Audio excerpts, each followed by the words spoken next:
भारत आने के बाद गांधी जी ने कई स्थानों पर सत्याग्रह आंदोलन चलाया। 1916 में उन्होंने बिहार के चंपारण इलाके का दौरा किया और दमनकारी बागान व्यवस्था के खिलाफ किसानों को संघर्ष के लिए प्रेरित किया। 1917 में उन्होंने गुजरात के खेड़ा जिले के किसानों की मदद के लिए सत्याग्रह का आयोजन किया। फसल खराब हो जाने और प्लेग की महामारी के कारण खेड़ा जिले के किसान लगान चुकाने की हालत में नहीं थे। वे चाहते थे कि लगान वसूली में ढील दी जाए। 1918 में गांधी जी सूती कपड़ा कारखानों के मजदूरों के बीच सत्याग्रह आंदोलन चलाने अहमदाबाद जा पहुंचे।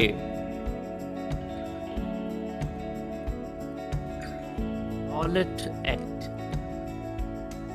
इस कामयाबी से उत्साहित गांधी जी ने 1919 में प्रस्तावित रॉलेट एक्ट के खिलाफ एक राष्ट्रव्यापी सत्याग्रह आंदोलन चलाने का फैसला लिया। भारतीय सदस्यों के भारी विरोध के बावजूद इस कानून को इंपीरियल लेजिस्लेटिव काउंसिल ने बहुत जल्दबाजी में पारित कर दिया था। इस कानून के जरिए सरकार को राजनीतिक गतिविधियों को कुचलने और राजनीतिक कैदियों को 2 साल तक बिना मुकदमा चलाए जेल में बंद रखने का अधिकार मिल गया था। महात्मा गांधी ऐसे अन्यायपूर्ण कानूनों के खिलाफ अहिंसक ढंग से नागरिक अवज्ञा चाहते थे। इसे 6 अप्रैल को एक हड़ताल से शुरू होना था। विभिन्न शहरों में रैली जुलूसों का आयोजन किया गया। रेलवे वर्कशॉप्स में कामगार हड़ताल पर चले गए। दुकानें बंद हो गई। इस व्यापक जन उभार से चिंतित तथा रेलवे और टेलीग्राफ जैसी संचार सुविधाओं के भंग हो जाने की आशंका से भयभीत अंग्रेजों ने राष्ट्रव्यापियों पर दमन शुरू कर दिया। अमृतसर में बहुत सारे स्थानीय नेताओं को हिरासत में ले लिया गया। गांधी जी के दिल्ली में प्रवेश करने पर पाबंदी लगा दी गई। 10 अप्रैल को पुलिस ने अमृतसर में एक शांतिपूर्ण जुलूस पर गोली चला दी। इसके बाद लोग बैंकों, डाकखानों और रेलवे स्टेशनों पर हमले करने लगे। मार्शल लॉ लागू कर दिया गया और जनरल डायर ने कमान संभाल ली। 13 अप्रैल को जलियांवाला बाग हत्याकांड हुआ। उस दिन अमृतसर में बहुत सारे गांव वाले सालाना बैसाखी मेले में शिरकत करने के लिए जलियांवाला बाग मैदान में जमा हुए थे। काफी लोग तो सरकार द्वारा लागू किए गए दमनकारी कानून का विरोध प्रकट करने के लिए एकत्रित हुए।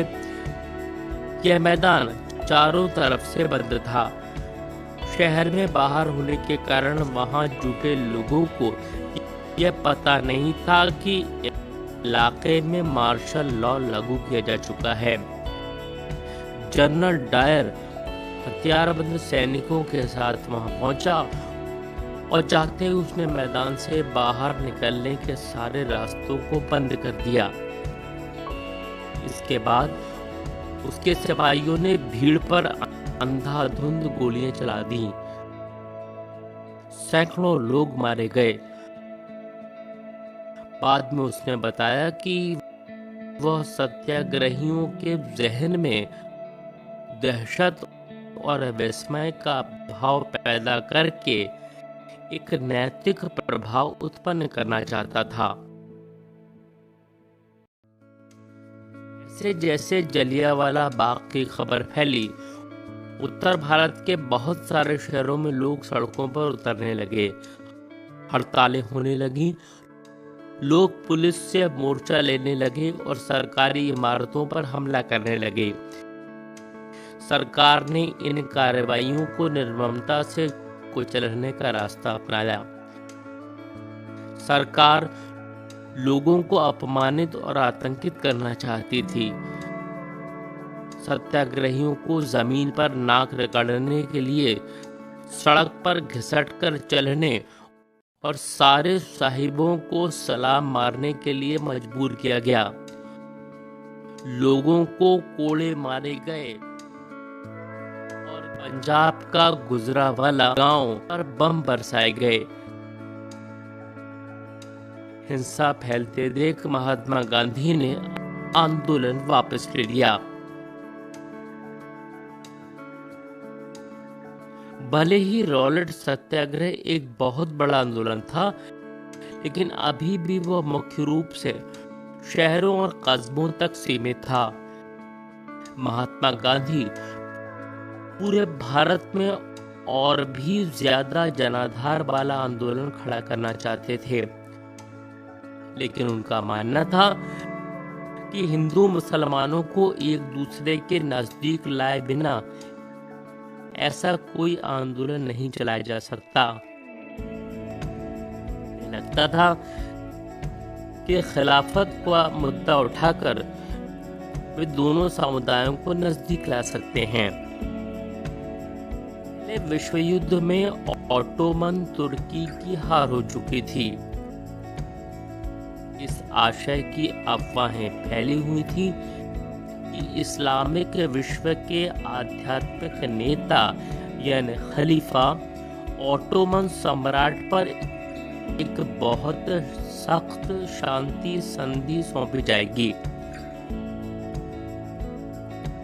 खलीफा की तात्कालिक शक्तियों की रक्षा के लिए मार्च 1999 में बंबई में एक खिलाफत समिति का गठन किया गया था। मोहम्मद अली और शौकत अली बंधुओं के साथ साथ कई युवा मुस्लिम नेताओं ने इस मुद्दे पर संयुक्त जन कार्रवाई की संभावना तलाशने के लिए महात्मा गांधी के साथ चर्चा शुरू कर दी थी। नवंबर 1920 में कांग्रेस के कलकत्ता अधिवेशन में महात्मा गांधी ने भी दूसरे नेताओं को इस बात पर राजी कर लिया कि खिलाफत आंदोलन के समर्थन और स्वराज के लिए एक असहयोग आंदोलन शुरू किया जाना चाहिए।